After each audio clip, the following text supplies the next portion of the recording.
You're listening to the Preacher's Side Chick murder trial of Latoshia Daniels from the Hidden Killers podcast and True Crime Today. We're ready to get back started. State you may call your next witness. Detective Chris Roberts.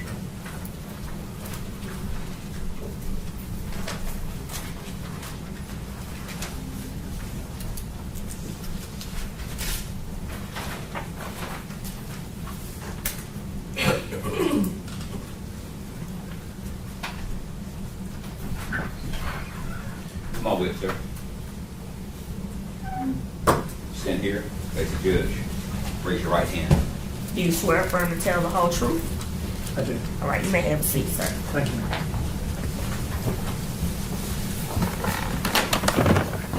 Would you state and spell your name, please? My name is Chris, C-H-R-I-S. Last name Roberts, R-O-B-E-R-T-S. And what is your occupation? I'm a lieutenant with the Collierville Police Department. How long have you been at the Collierville Police Department? Approximately 27 years.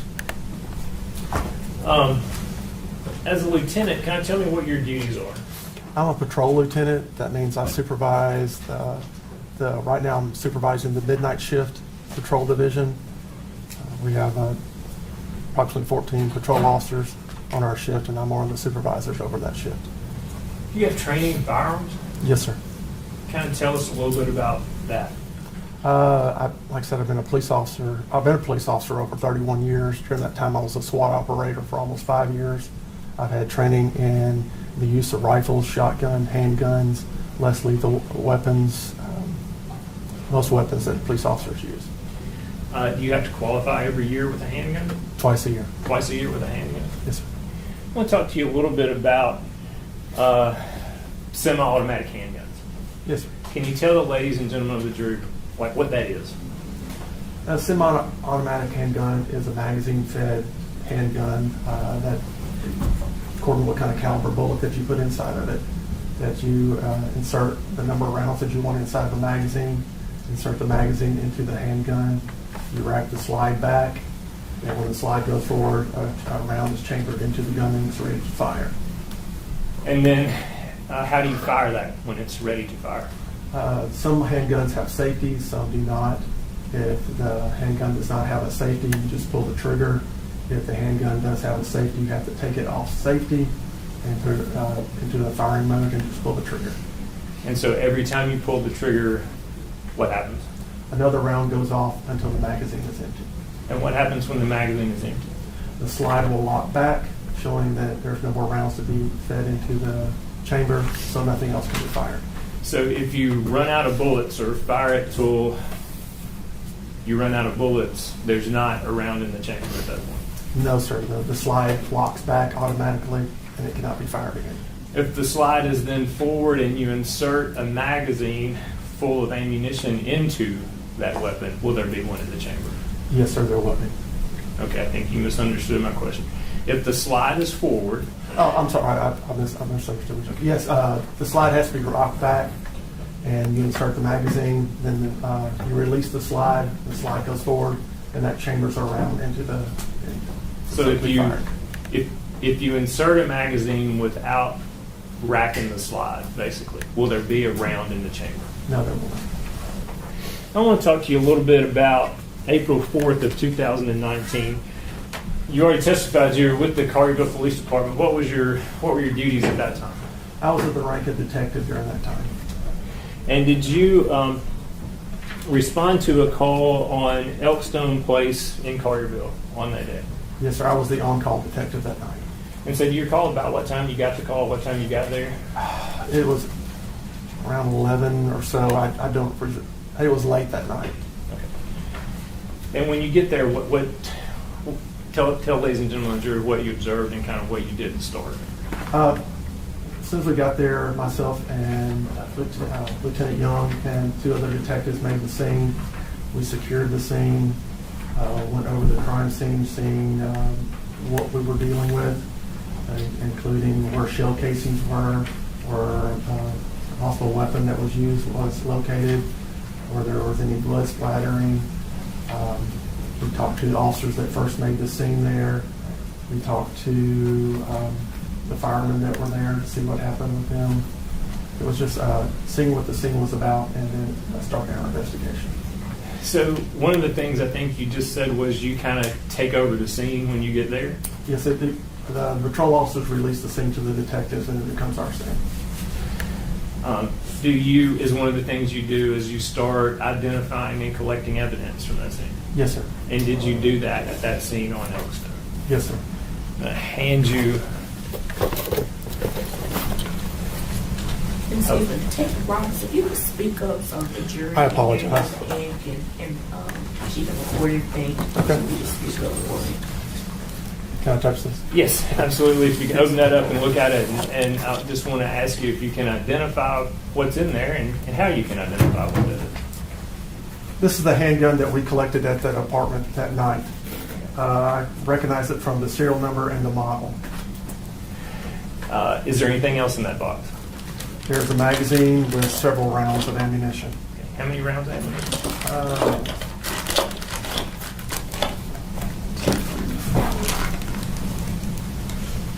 Appears to be 5. And you collected all that from the scene on Elkstone? All the detectives that night, we all worked together to collect it. After it's collected, is what happens to it then? We take it back to the police department and seal it in bags and seal it with evidence tape and then place it into the evidence, which is stored. And that was done with everything in that box? Correct. Judge, I would ask that be marked as 2? 3? Any objection? No, Your Honor. No, Your Honor. You can show the gun magazine rounds as Exhibit 3.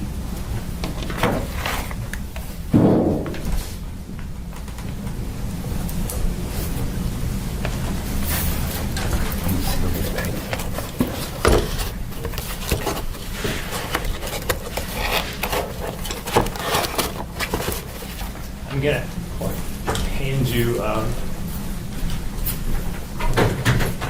picture and ask you if you can identify that.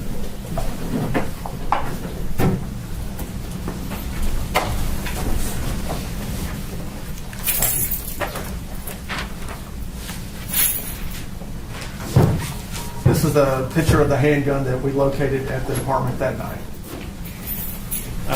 Judge, I would ask that be marked Exhibit 4, please. Any No. objection? No objection. And may I publish that? Yes. The photo of the gun.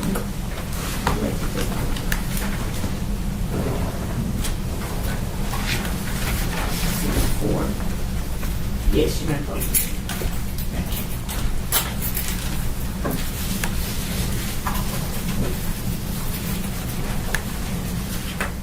And specifically, what is that photo? What was the purpose of taking that photo? It showed the model. It's a Ruger handgun, and it shows the serial number that is associated with that handgun. So what is the serial number on there? It is 455-51219. And is that number unique to that handgun? Each handgun has a unique serial number. So no other handgun in the world has that serial number? Should not.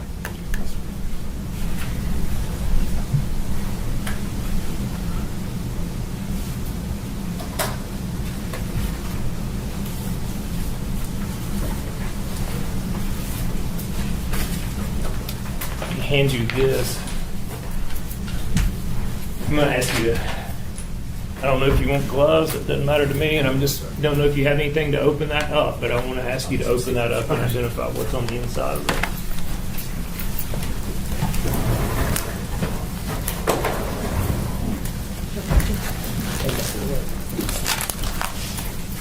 Thank you.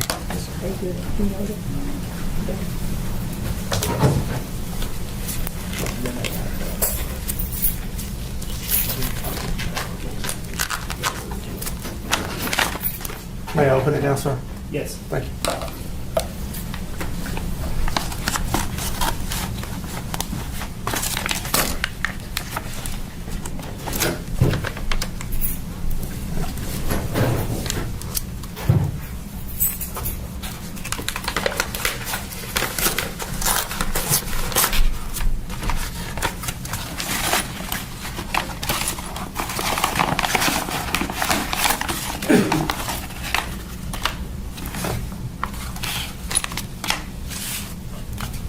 recognize those items?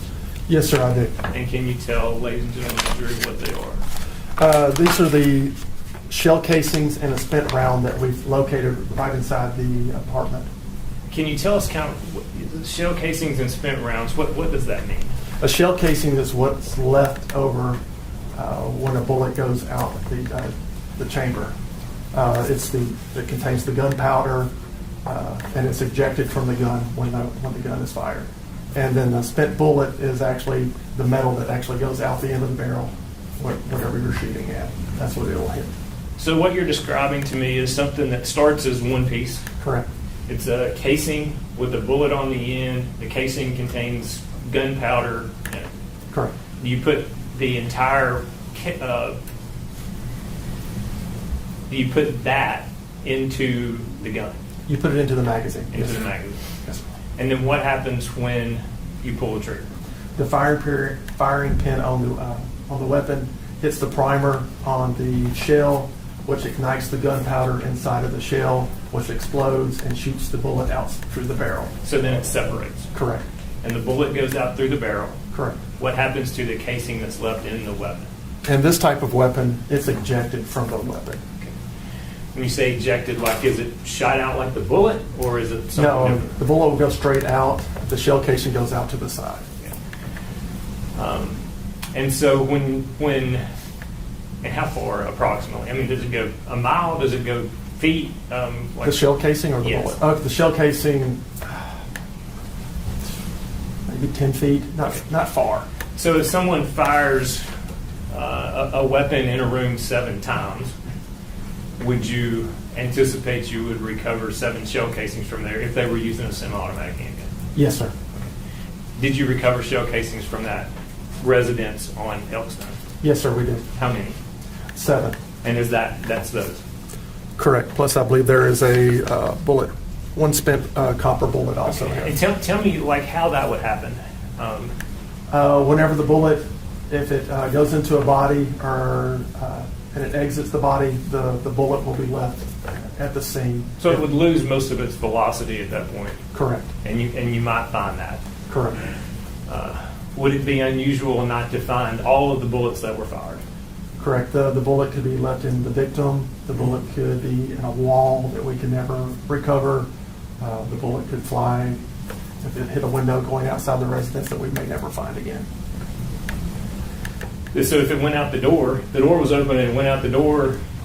Very unlikely we would never find that again. Okay. I'm just going to ask you to put those back in there. Yes, sir. I'm going to ask that be marked next exhibit, Judge. Any objection? No. All right. This shows the shell casing and spent round inside the apartment is exhibit 5.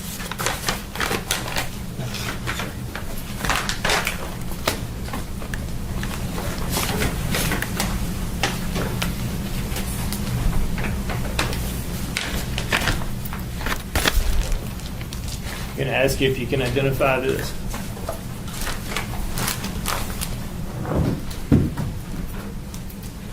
Yes, sir, I can. And what is that? This is the evidence that was collected by the ME from Mr. Perry's body.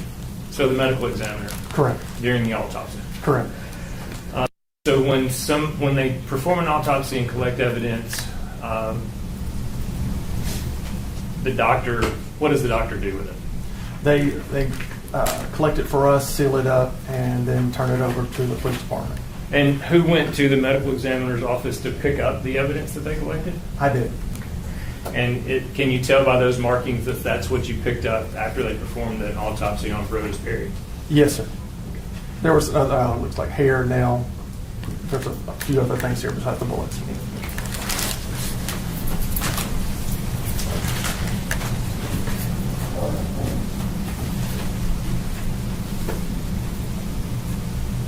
Okay.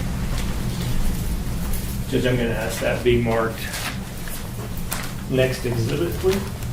Any objection? Brenda, will that just be a cumulative evidence from the ME? That's what I'm going to ask that it be marked as. Yeah. Any objection? No, Your Honor. All right. All right, we'll show this evidence collected by the medical examiner from the victim's body is exhibit 6.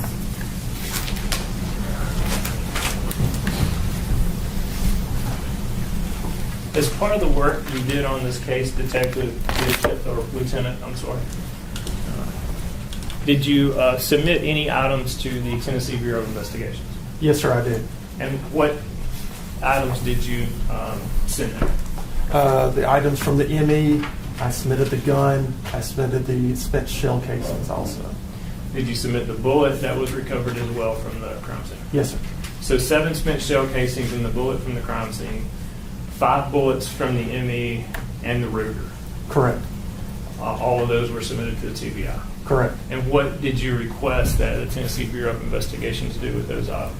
I wanted them to see if the bullet matched the weapon that we retrieved from the scene. I wanted to make sure that the shell casings that we retrieved came from the weapon that we retrieved from the scene. Okay.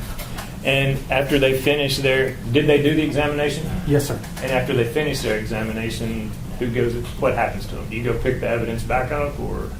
It can either stay with the TBI until court, or we can go pick it up and put it back into our evidence. And the items that have previously been marked, those are all the items that you sent to the TBI to be analyzed? As I recall, yes, sir.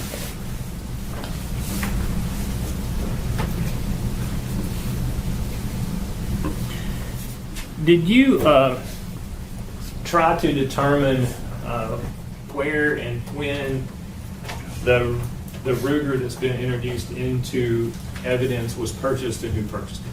Yes, sir, I did. And were you able to do that? Yes, sir, I was. And tell us what you found out. What we did was we submitted the make, model, and serial number to Alcohol, Tobacco, and Firearms for them to run a trace on the weapon to see when it was purchased and who purchased it. And who purchased it? It showed it was purchased by the defendant. Is the defendant in the courtroom? Yes, she is. Can you point her out, please? She's over here in the white coat and the glasses and the blue shirt. Judge, for the record, he's indicated Miss Daniel. For the record, show the defendant has been identified. Where did she purchase that? It was purchased at a sporting goods store in Sherwood, Arkansas. And were you able to obtain from that store a receipt of where she purchased it? Yes, sir, I did. Can you this? Ask you if you can identify that. Yes, sir. Yes, sir, I did. What is that? This is a receipt showing that the defendant purchased a Ruger EC9 9mm handgun and a box of 9mm ultra target range ammo and a box of 9mm JHP Elite B-Crown ammo. And that's got a mark at the top. Is that a mark you got that you made on it when you obtained that? Correct. That shows the file number to my case. Does it show when she made that purchase? Yes, sir. And what date did she make that purchase? April 4th, 2019 at 4:37 p.m. Does it show the last 4 of the credit card that she made that purchase with? Yes, sir, it does. And what are the last 4 of that credit card? 7571 to a Visa. Judge, I'm going to ask that be made next exhibit, please. Any objection? No, Your Honor. Will show the gun purchase receipt as Exhibit 7. May I publish that for the jury, please? Yes.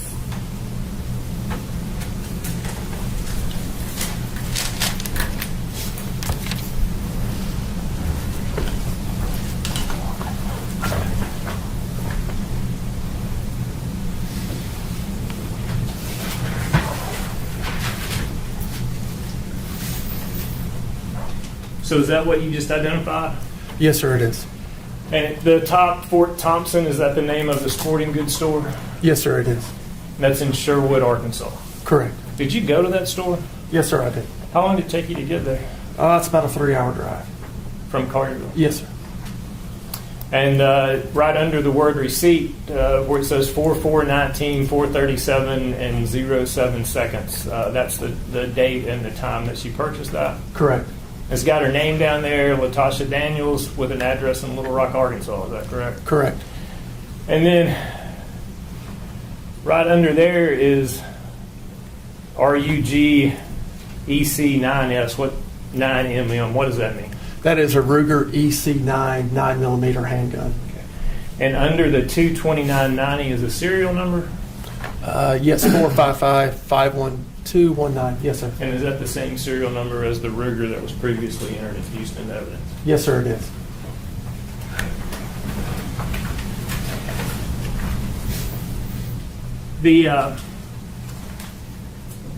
Was Miss Daniels' car found at the scene at Elkstone? Yes, it was. Did you get a search warrant for that car? Yes, sir, I did. And did you search it? Yes, sir, I did. Want to hand you something? Can you identify that? Yes, sir. This is the credit card that I located inside the vehicle when I executed the search warrant. And what are the last four on that credit card? 7571. And is that the same last four of the credit card that was used to purchase the handgun that day in Sherwood, Arkansas? Yes, it is. Judge, I would ask that be made next exhibit, please. Any objection? No, Your Honor. All right, we'll show the credit card marked as Exhibit 8. When you went to Thompson Sporting Goods in Sherwood, did you inquire from the owner as to whether they had a video surveillance system in that store? Yes, sir. The day before, if I may, I contacted the sporting goods store and told them what I was needing, and they sent me 4 still shots from a video of the defendant going in the store and purchasing it. And then several days later, I went to the store and actually got a thumb drive from the store of that video.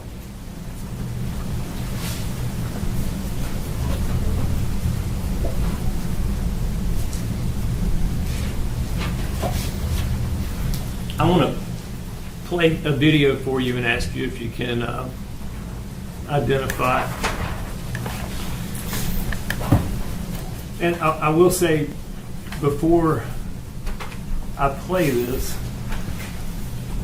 that in an attempt to be more efficient with the court and the jury's time, I've shortened the video and sped it up at certain points. Okay. And even put a little writing in there, I think you'll see. But I basically want you to tell me, is this at least portions of the video that you recovered from Thompson Sporting Goods in Sherwood? Yes, sir. Your Honor, I just may note for the record, although this may not be the appropriate witness for some of this evidence, in the spirit of judicial economy, we are not objecting to any of this being entered through this witness. All right, thank you.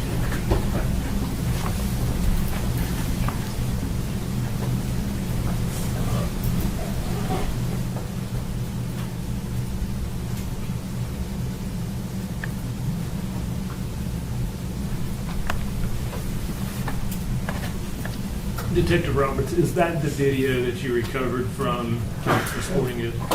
Yes, sir, it was. Because the owner is going to be here tomorrow, but I'm moving now.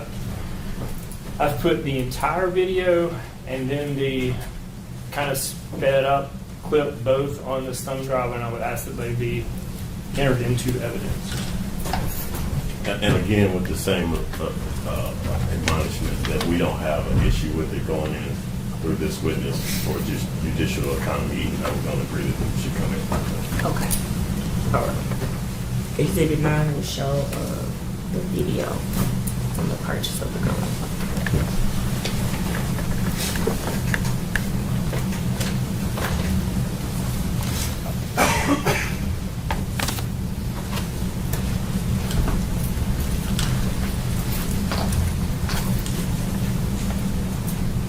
Let me hand you this picture.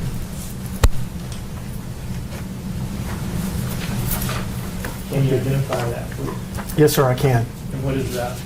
This is the still shot that I received from the sporting goods store. They emailed me the day after I received the ATF filing information about the handgun.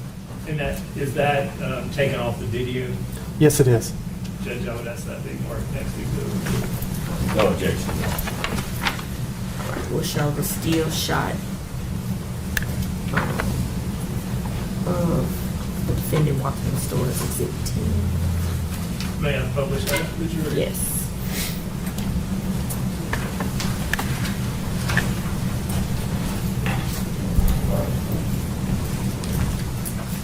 that what you just identified?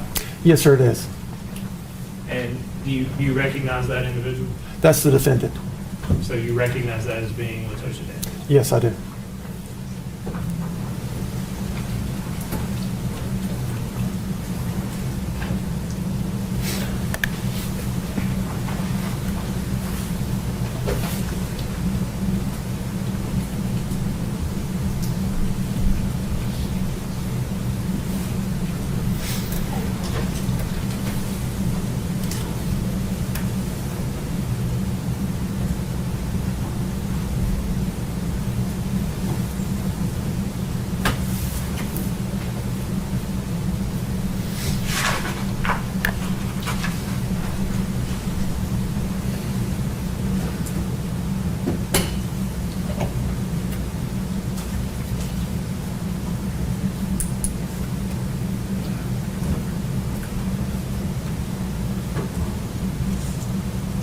That's all the questions I have. Cross-examination? Thank you, Your Honor. May I proceed well? Yes.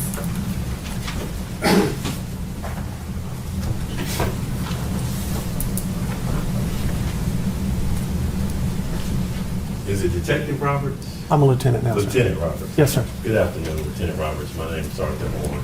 I represent Ms. Daniels, and I just probably have more than a few questions. I understand. You were the lead investigator in this case, Correct. and with that comes a huge responsibility, Yes, sir. correct? When you're a lead investigator in a case, particularly a case like this, you have an array of duties. Correct. And the first thing that you do is you get a call, and when you come to a crime scene, you have to secure that scene. Yeah, usually the patrol officers have already secured the Okay. scene. And once that scene has been secured, you make sure that it's been secured properly, Correct. correct? Then do you canvass the area to talk to witnesses, to see if anybody saw anything? We do our best, yes, sir. Okay. In this particular case, did you canvass the area or the apartment complex to see if there were any witnesses? I do not recall if I did. There were two other detectives with me that assisted me with this case, but I do not remember particularly going door to door. There was only one other apartment next to Mrs. Perry's apartment there. Okay. So the scene you arrived, it's been secured by the other officers, correct? Correct. Was Miss Perry or Mr. Perry's body still there, or had they been taken to the hospital? No, they had already been taken by ambulance. And Miss Daniels had been taken away as well? Correct. The Perrys went to the Med, or now Regional 1, and the defendant went to Collierville Baptist. Okay. And so now your job is to secure the scene and collect evidence. Correct. And earlier, when Mr. McAlpine was talking to you, you started talking about some of the evidence that you gathered. Correct. In a case like this, once you started gathering evidence, you start kind of putting together the pieces to a puzzle. Yes, sir. Is that a fair assessment? Yes, it is. And in this case, you didn't know Ms. Daniels, correct? No. You didn't know Mr. Perry. No. You didn't know Ms. Perry. No. You didn't know anything about who they were or their prior relationships. I know nothing about this case. Okay. So you come to the scene and you secure it. Correct. You start gathering and collecting evidence. And that's important because you have to secure that evidence so that it makes it to this courtroom for trials. Correct. And so you did that. Correct. Part of your responsibilities and duties as the lead investigator is you secure the scene. We've talked about that. You collect evidence. Mr. McAlpin has gone through what you secured, and you make sure that it gets to the appropriate parties. Correct.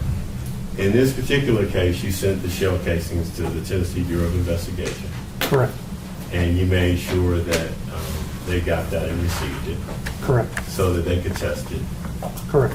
and make sure that it was fired from that weapon. Correct. Early on in your investigation, it was pretty obvious to you that this was Ms. Daniels had shot Mr. Perry. Is that correct? That's what we understood. Okay. And once you went to the sporting goods store in Arkansas, you saw where she had purchased that weapon. Correct. Correct. If I can show you what's already been marked as,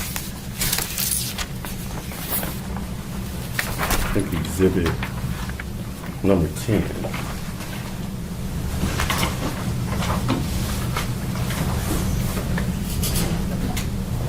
I might be a little challenged.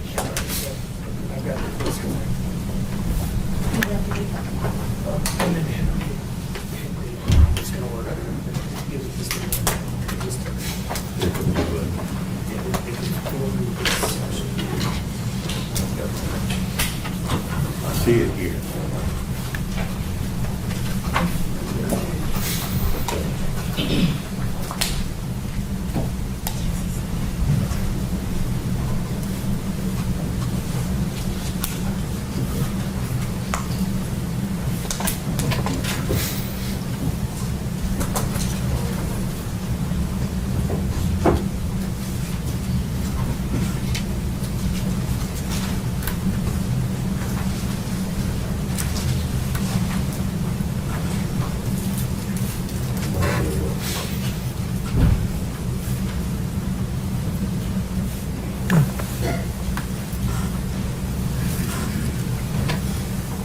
This is Miss Daniels entering the sporting goods store, Thompson Sporting Goods Store, correct? Correct.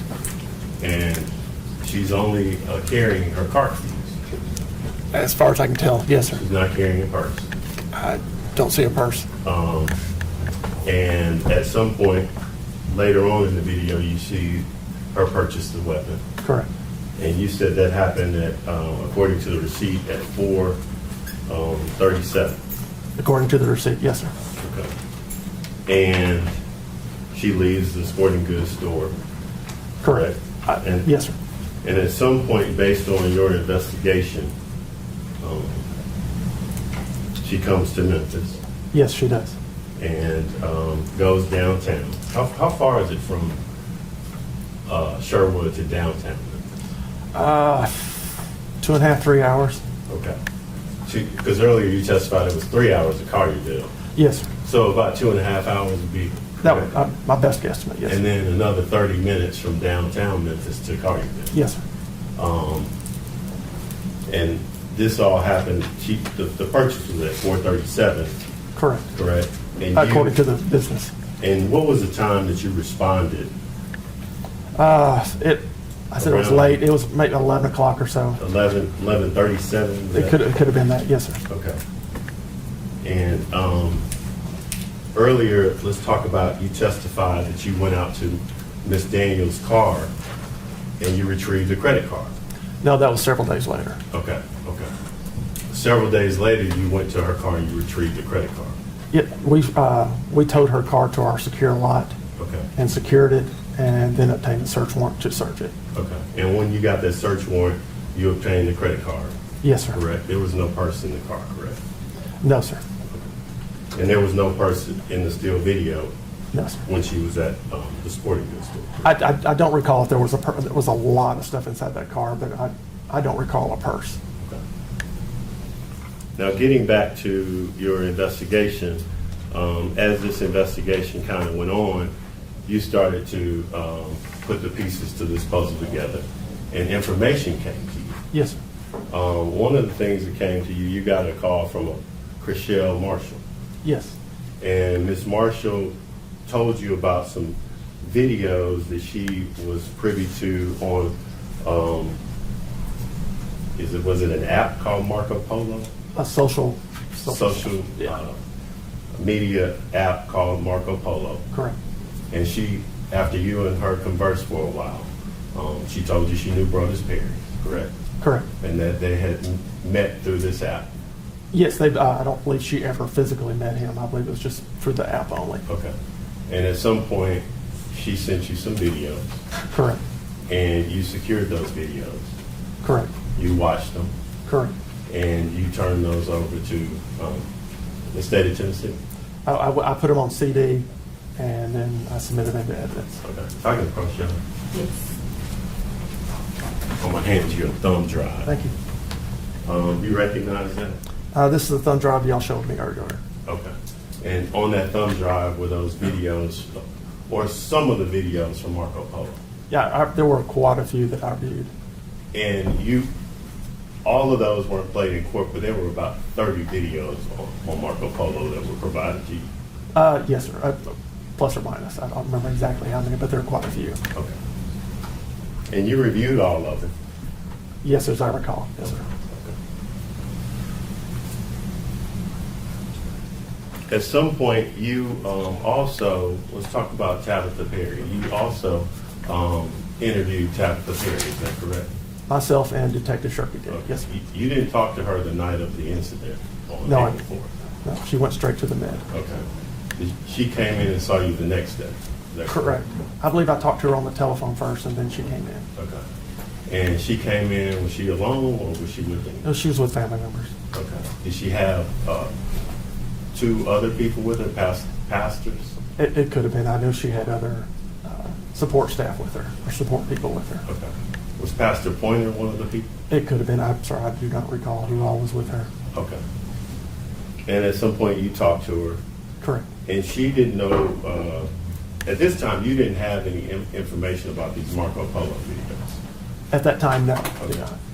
But she was very surprised or didn't know anything about a relationship between Ms. Daniels or Mr. Perry. Correct. Okay. You interviewed her about how she invited Ms. Daniels over. Invited her into the apartment. Correct. She talked to you about how they caught up. Correct. And then at some point, how Mr. Perry arrived. Correct. They talked for a while. Yes. And then at some point, It's hearsay. I don't know. I'm not getting what was talked about. Where are you from?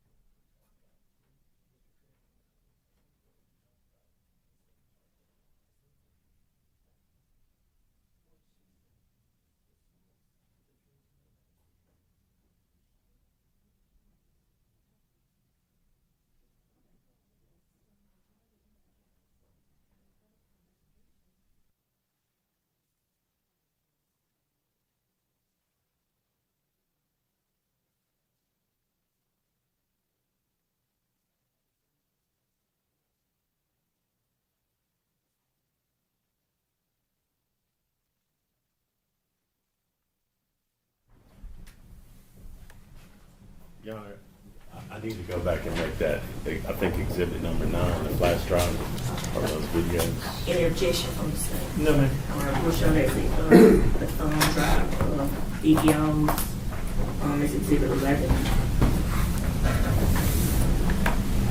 All right, you can continue. Now again, Lieutenant Roberts, what I'm asking you were things that you learned through your investigation. Yes, sir. It Correct. was. And you learned that at some point Mr. Perry came home, Correct. and that at some point a shooting occurred. Correct. Correct.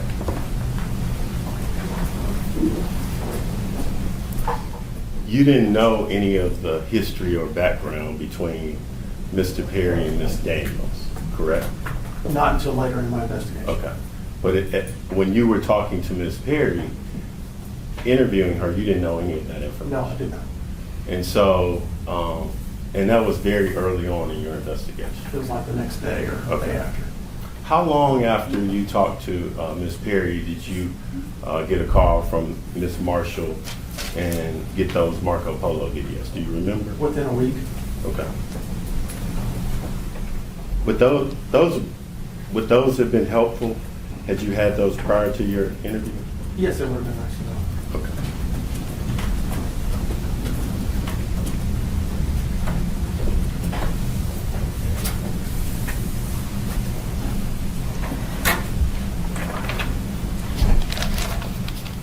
If I can have a minute.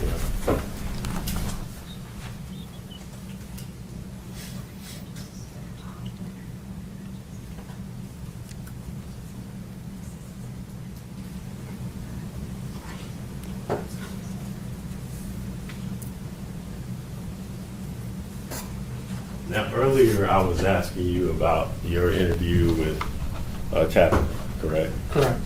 And you said that you and was Officer Shirky, Detective Sharkey. Detective Shirky were present, Correct. and you couldn't remember who was in the interview room with No, Tabitha Perry. No, I do not recall. John not person with you. Yes. I'm gonna show you a transcript of Sure. that. You want to just take a minute? Sure. Don't read it out loud. Just Okay. read it.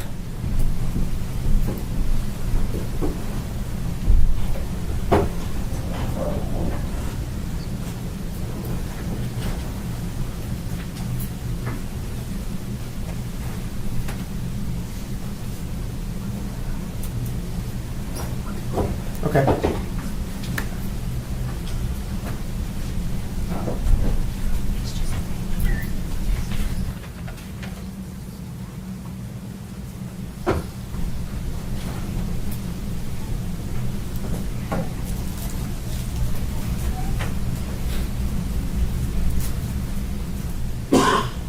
This is page on. Yeah. Okay. Go ahead. Yes, sir. So just a little bit ago, I asked you about who was present during that interview, and you said you couldn't recall. No, sir. After reviewing the transcript, was there a pastor turning there from Yes, sir. Mississippi Boulevard Yes. and a pastor pointer from Yes, sir. St. Mark's? Yes, sir.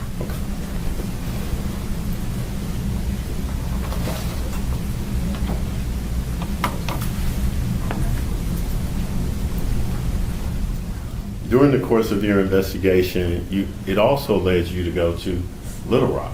Is that correct? I did that all the same day. I went to the gun store and to Little Rock also. Okay. To close proximity. Tell the jury where you went to in Little Rock. There is a cigar store in Little Rock, and there's also a hotel in Little Rock that I went to in part of my investigation into this. Okay, and when you went to do you remember the name of the cigar bar you went to? Sons, something in Sons. It's Mr. Effeling's cigar store. It was a. David Eflin That's yes, sir. and Gregory, you talked to both of them? Yes, sir. I did. And they own a cigar bar in Little Rock, correct? Correct. And that was a place that Pastor Perry, Brodes Perry's frequented. Yes, sir. And he also had a locker there, correct? Correct. And you went and you opened the locker. Yeah, I had the staff open it for me. Okay. And you retrieved a weapon from that locker. Yes, sir. I did. Okay. Now, going back to your earlier investigation, I'm going to flip back to when you got to the crime scene and it had been secured and you started gathering and collecting evidence. One of the things that you did is you got Mr. Perry's cell phone. Correct. Correct? And at some point you tried to open it or get into the cell phone. I believe we obtained search warrants, but I do not recall us ever getting information. I don't recall ever getting information from the phones. Correct. You were never able to get any information No, sir. out of his cell phone. No, sir. His wife didn't have the code to it. I don't recall that. I just know I don't remember getting information from his phones or one of the defendant's phones. Okay.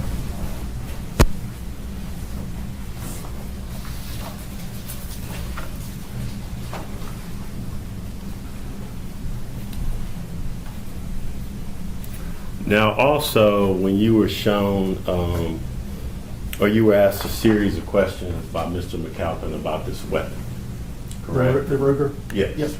And you were asked questions about how to load bullets, how you put the bullets into the gun, correct? Correct. How you use the slide, Correct. And one of the questions he asked you was, in order to get the bullet in the chamber, you have to pull the slide back, correct? Correct, and then release it. Okay. And when you retrieved that gun, there were bullets in the chamber there, but there wasn't one in the slide. Correct. Okay. Do you remember whether the slide was open or closed? As I recall, it was made safe, so the slide would have. As I recall, the slide was back. Okay. But you weren't at the crime. You weren't at the scene of any of this, and you couldn't tell the jury how that gun was at the time of the shooting or shortly thereafter. No, sir. It was sitting on, I believe it's a coffee table or a table right inside the kitchen area there. Okay. It was rendered safe.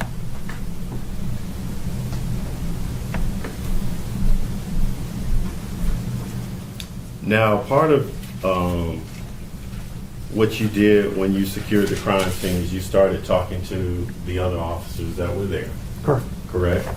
And at some point you found out that Ms. Daniels had been shot with a non-lethal or non-lethal force had been used. Correct. Okay. You also found out that she had made attempts to or point a gun at her chest, head, or mouth, correct? That was the information given to me. Okay. And in your training, you all are trained as officers to, you have a continuum of deadly force training, correct? We have a force continuum. Force continuum. Yes. And from on one extreme is less lethal force, Correct. all the way to the other extreme of deadly force. Correct. And it's based on the situation. The officers are trained to use their instinct, their observation, as to what type of force is to be used. Correct? Correct. And in this case, you found out, or you came to know that the least lethal force had been used, Correct. that at some point they attempted less lethal force, that the gun had misfired. I believe they had one shotgun that misfired twice. Another rifle was obtained. Another shotgun. And another shot was taken. Yes, sir. Okay.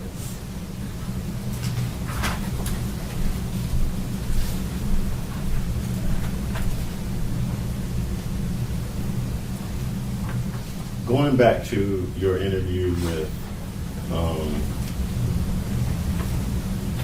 Ms. Perry at the time, Okay. Tabitha Perry.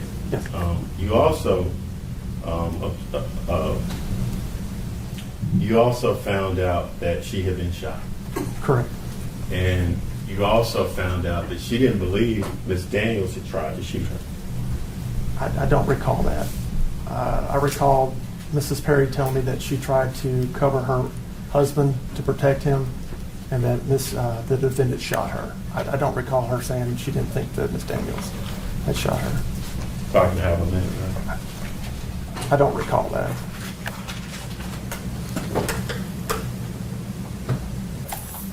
Thank you, ma'am.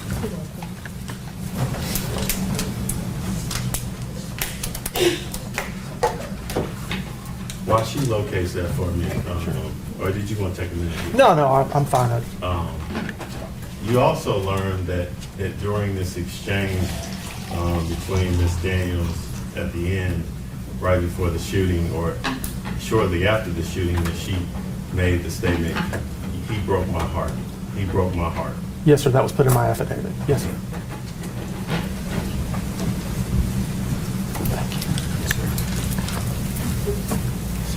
All right, approach the witness. Yes. Thank you. Just take a minute. Sure. To do that. I know it's been a while since you. 6 years. Yeah.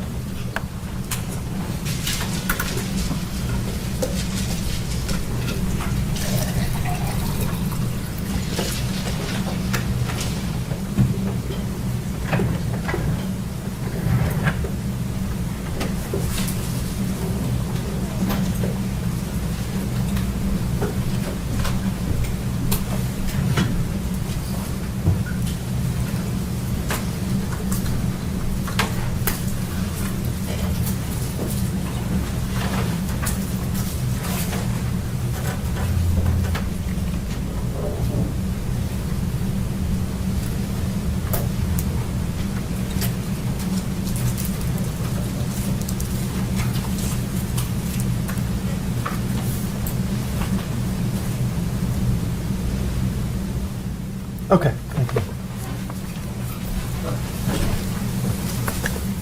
You had a chance, Lieutenant Roberts, to refresh your recollection. Yes, sir. And so I'll ask the question again. When you were questioning Ms. Perry, you found out that she didn't believe Ms. Daniels was trying to shoot her, correct? I believe she was trying to shoot her husband again. And not her? Correct. Correct.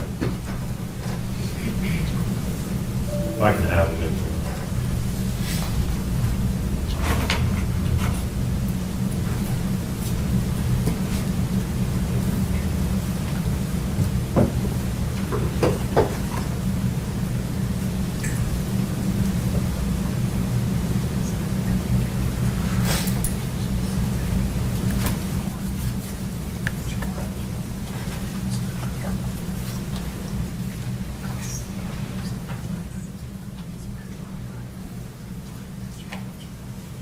I'll pass the witness. Read, I'm ready.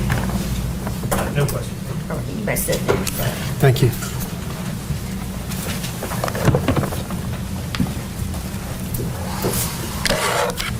Anybody need a break? Jurors? Attorneys in need a break? All right, you may call your next witness. The state calls Detective Watts.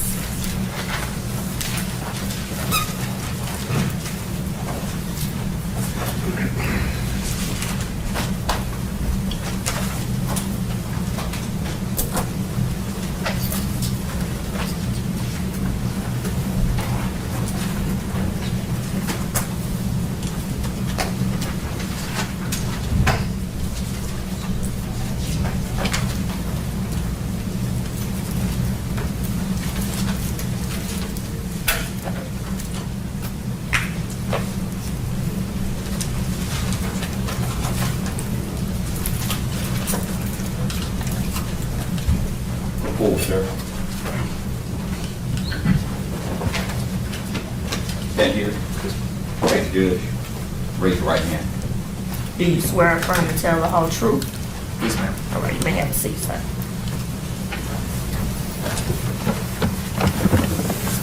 All right, you may have a seat. Good morning.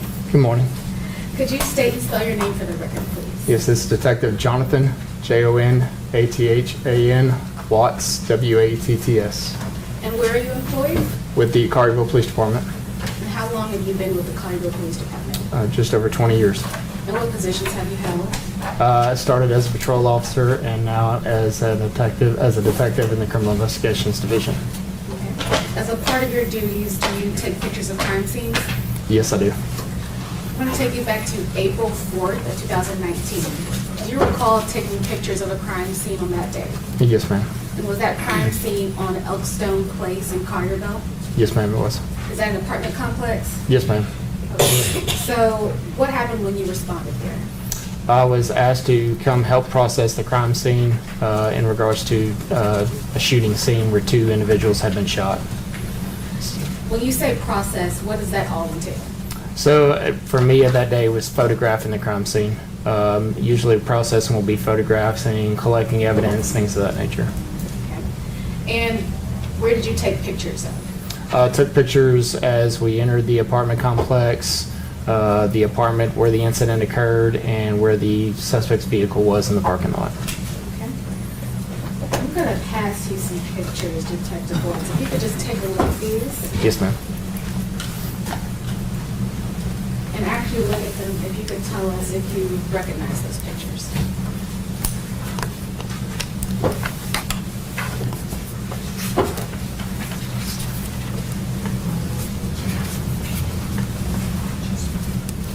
Yes, ma'am.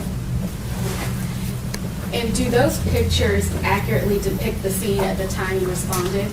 Yes, ma'am, it does. And are those the pictures that... Can you speak up? Yes. All right, thank you. So do those pictures accurately depict the scene when you responded? Yes, ma'am. And are those the pictures that you took of the scene? Yes, ma'am, they are. Your Honor, if we could have these photos of the crime scene entered as a collective exhibit. Any objection? No, Your Honor. All right. We'll show the photos from the crime scene, collective exhibit 12. And Your Honor, once they are numbered, may I get published to the jury? Yes.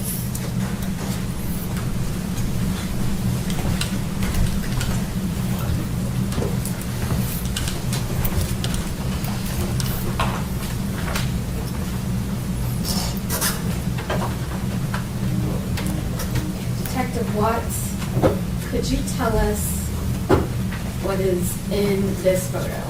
So that is the identifying the 2 apartments that are upstairs in that apartment complex as you approach the building itself.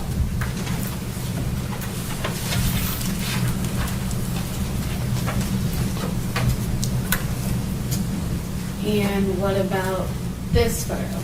That would be the stairwell leading up to the 2 apartments upstairs. Okay. So when you arrived at the apartment, at which apartment complex did you respond to? Was it the one on the right or the left? So when you go upstairs, it's to the right.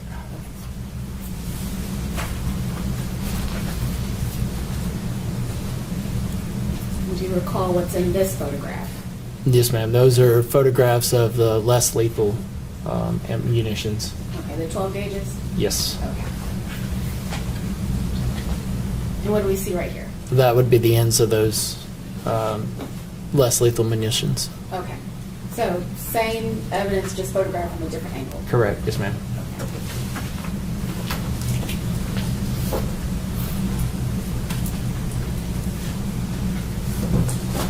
And what do we see in this photo?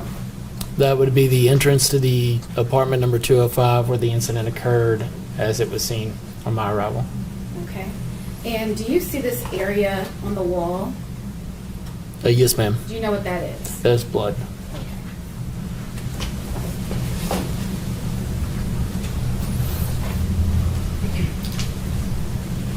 And this picture right here? Yes, ma'am. That's from the doorway entering into the apartment complex. Okay. So just a close-up of the last picture we just saw. Yes, ma'am. Okay. And do you see this area behind the door? Yes, ma'am. What's on the wall right there? There's blood there.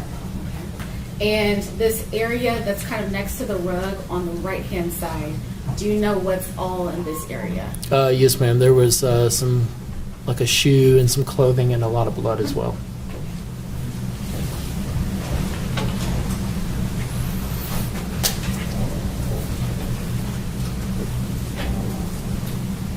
And what is this a photo of? A photo of the handgun where it was laying. Do you recall what brand of firearm that was? I believe it was a Ruger handgun. I believe this photo has already been admitted to evidence. But did you take this photo as well? Yes, ma'am. Okay. And is this the same firearm that was found on the coffee table? Yes, ma'am. Okay. And could you read that serial number for us really quick? Yes, it's 455-51219.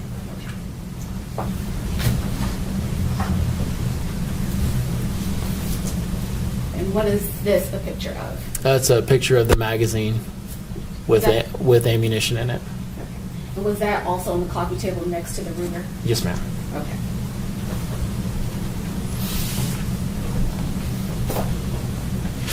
What's shown next to placard 1? That is a spent shell casing. Okay.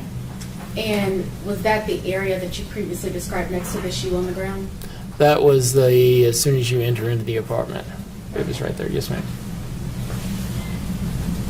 And what's next to placard 2? It is another spent shell casing. Okay. And where is this area? Is this near a wall? But that was, I believe, behind the door. The open door, if you were to close it, it was behind the door. Oh, behind the front door? Yes, ma'am. Okay. Placard 3. Could you tell us what's shown in this? That is a mangled round that had been fired. Okay. Do you know what area of the home this was found in? I believe that was right in front of the doors on the right there, where that heavy amount of blood was. Placard 5. That's a spent shell casing, or a spent round. Okay. And is that a door frame that it's next to? Yes, ma'am. Okay. Is that near the entrance of the home? Yes, ma'am.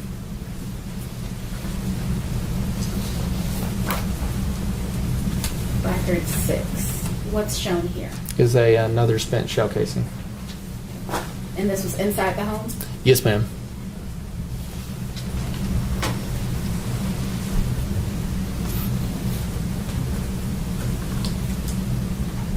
And what does this photograph show? The suspect vehicle. And if you could describe to us what kind of vehicle this is? I believe a Toyota silver in color SUV, or sedan. And what about this? That is also of the vehicle, just from the different angle. Okay. Did you execute a search warrant on this vehicle, or did you just take pictures? I just took pictures of it.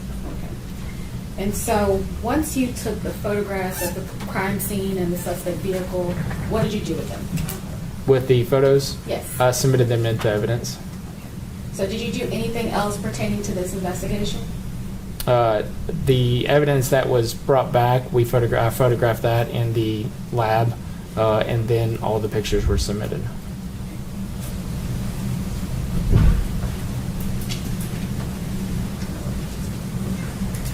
I'll pass the witness, Your Honor. Cross-examination. Yes, sir.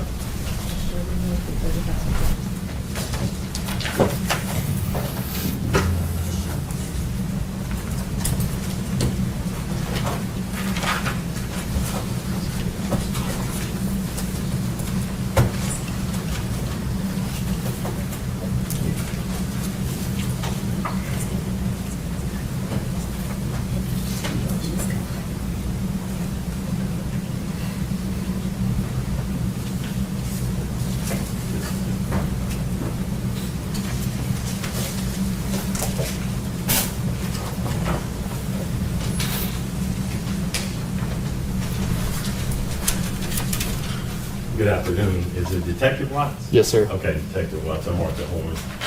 I just have a few questions. It may take me I'm a little challenged with this technology.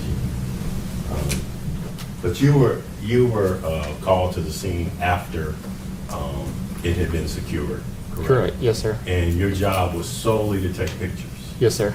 You didn't talk to any witnesses. No, sir. You didn't see anything the night of the shooting. As far as what occurred in the, no, Correct. sir. You weren't there when officers first arrived. No, sir. You didn't interview any witnesses. No, sir. You strictly just took photographs. Yes, sir.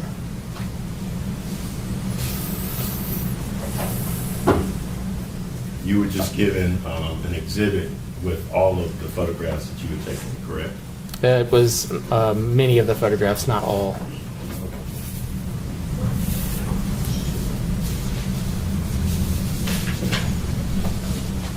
And you took photographs of the entire apartment, correct? Correct. I think I got it this time.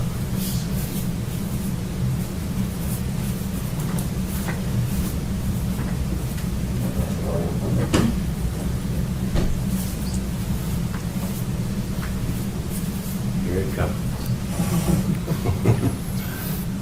Can y'all see that? Yes, sir. That was actually one of the bedrooms. Correct. Correct. Was that the guest bedroom? I'm not sure if it's a guest bedroom. It's a bedroom inside the residence. Yes. Okay. That was one of the photographs you took. Correct. Yes, sir.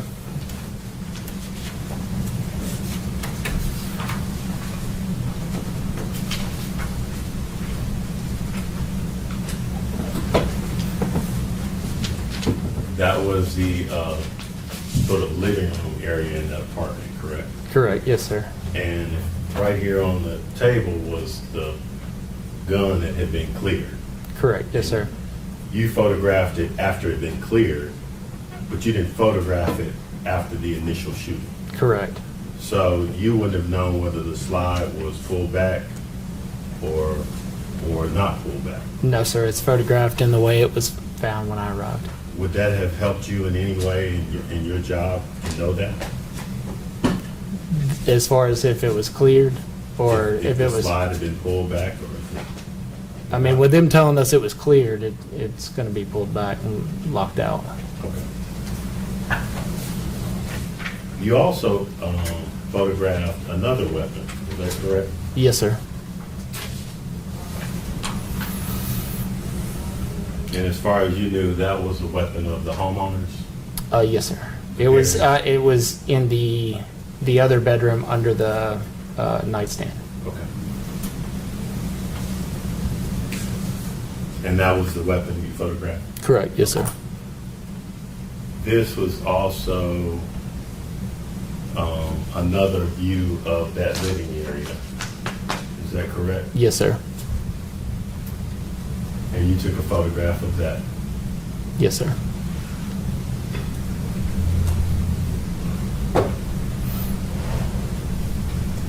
This is the doorway.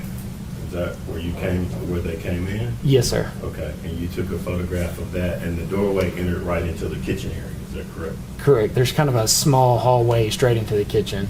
Okay.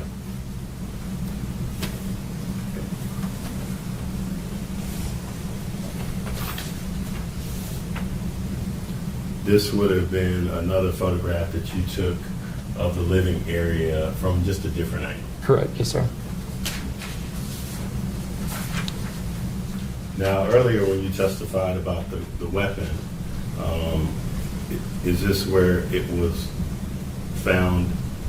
Yes, sir. That, Yes, sir. That other one in the box. Mhm. and then again, when you all photograph the weapons, you a lot of times try to get the serial number correct. Correct. Yes, sir. Okay. And in this particular case, you just photographed that it was a Glock 42. That's just on that side. The serial number would have been either underneath or on the other side. And then again, these were just the vehicles in the parking lot outside that apartment. Correct. So, again, just so we're clear, your job in this particular case was to do nothing other than take photographs. Yes, sir. Nothing else was done. You didn't interview any witnesses. You didn't talk to any witnesses. You weren't there that night. Correct. And all you can add, other than today, is that you took the photographs. Yes, sir. So I can have them. Oh, excuse me. If I could have you review those. I guess he's reviewed them, Your Honor. Yes. If I can move those into evidence. Any objection? There's not. I do want to take a look at one of them after their report. Let me see one.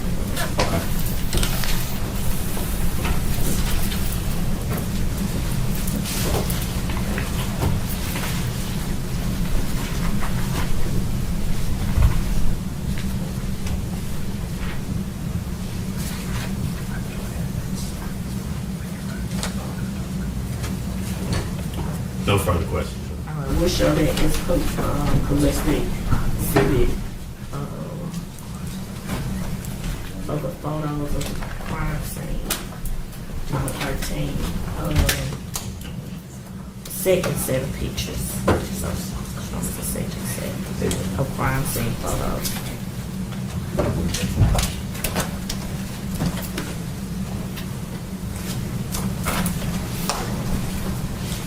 State. Just have a couple of more questions. Yes. So Detective Watts, I'm going to go back to this photograph that you took of the other firearm. And you said that it was found underneath the nightstand? Yes, ma'am. Okay. And as depicted here, it's in a box? Correct. Yes, ma'am. Okay. Excuse me, Ms. Whitten, if you could speak up. Yes. Like you're trying to reach the back of the room. I'll repeat my question. So the firearm that you previously talked about that was in the bedroom, it was underneath the nightstand, correct? Correct. Okay. And it was in a box, correct? Correct. Okay.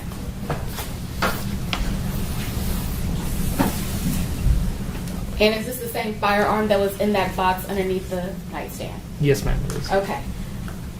From your view of it, is it loaded? At that point, I can't tell. Okay. What are the two items on the right side of the firearm?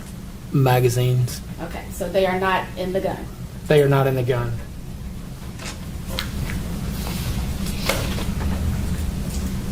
No further questions, John? Recross. Just briefly, Your Honor.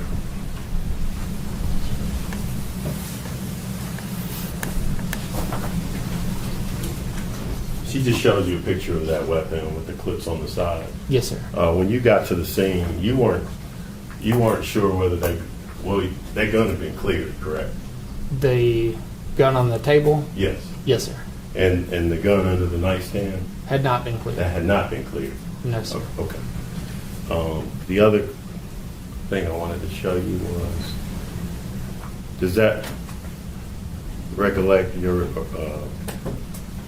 refresh your recollection as to the bedroom?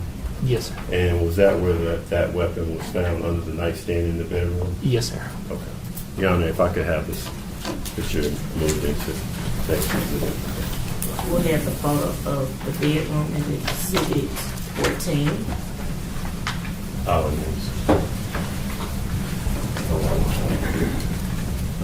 And no further questions, Your Honor. All right. Any redirect?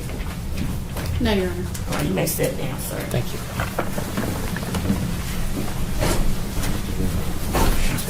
Anyone need a break? I think it's a good time to take a break, so we're going to take about a 10-minute break, okay? Yes, ma'am. All right. Let's jump forward and recess for 10 minutes. We'll stand in brief recess. Jurors, leave your pens and pads in the chair. Follow me.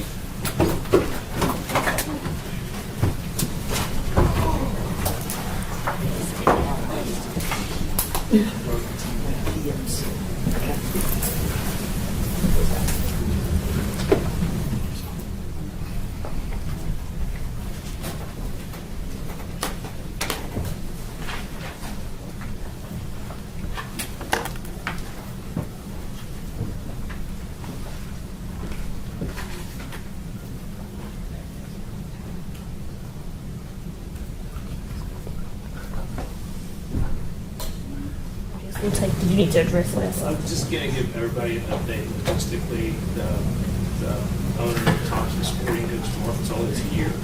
I've contacted Dr. Curry, asked her to be here at 2 o'clock. That's all I'm going to have. We'll have one witness tomorrow.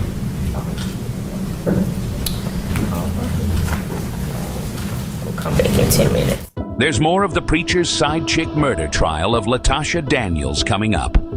Press subscribe now so you don't miss a moment from the Hidden Killers podcast and True Crime Today.